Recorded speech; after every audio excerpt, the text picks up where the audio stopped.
Assalamualaikum warahmatullahi wabarakatuh. Di sini saya akan membawakan materi tentang IKN atau Ibu Kota Nusantara. Ibu Kota Nusantara adalah ibu kota negara baru Republik Indonesia yang sedang dibangun di Provinsi Kalimantan Timur. Tepatnya di sebagian wilayah Kabupaten Penajam Pasir Utara dan Kabupaten Kutai Kartanegara. IKN dirancang untuk menggantikan Jakarta sebagai pusat pemerintahan Indonesia.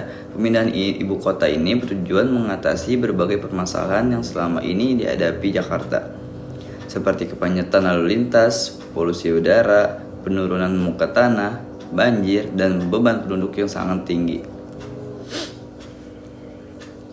Nama Nusantara dipilih karena mencerminkan jati diri Indonesia sebagai negara kepulauan yang beragam serta memiliki nilai historis dan filosofis dalam menggambarkan kesatuan bangsa. IKN sendiri diharapkan menjadi simbol baru Indonesia yang modern, inklusif, dan berkelanjutan. Pemindahan ini juga menjadi strategi untuk mendorong pemerataan pembangunan nasional, khususnya di kawasan timur Indonesia.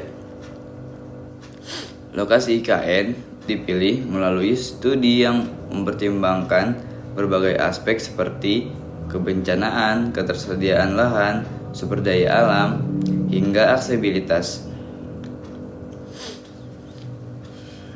Wilayah ini dinilai relatif aman dari bencana alam seperti gempa bumi, tsunami, dan letusan gunung berapi. IKN memiliki luas total sekitar 256.000 hektar dengan zona inti pusat pemerintahan sekitar 6.600 hektar. Letaknya yang berada di tengah-tengah wilayah Indonesia dianggap strategis karena memperpendek jarak dari pusat pemerintahan ke seluruh daerah di tanah air. IKN akan dibangun dengan konsep Smart City yang mengedepankan efisiensi, teknologi, dan kelestarian lingkungan.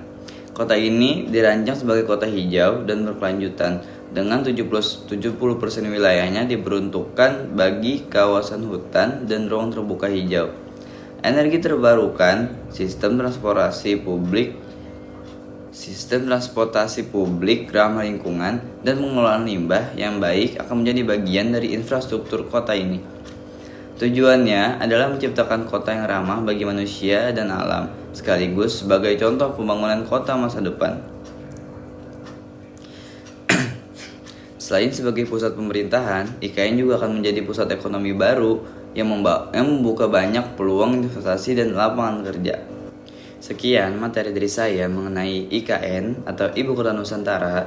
Semoga penjelasan ini dapat menambah wawasan dan pemahaman kita semua nih tentang tujuan, konsep, dan tantangan pembangunan IKN sebagai ibu kota masa depan Indonesia. Terima kasih atas perhatiannya. Mohon maaf jika terdapat kekurangan dalam penyampaiannya. Assalamualaikum warahmatullahi wabarakatuh.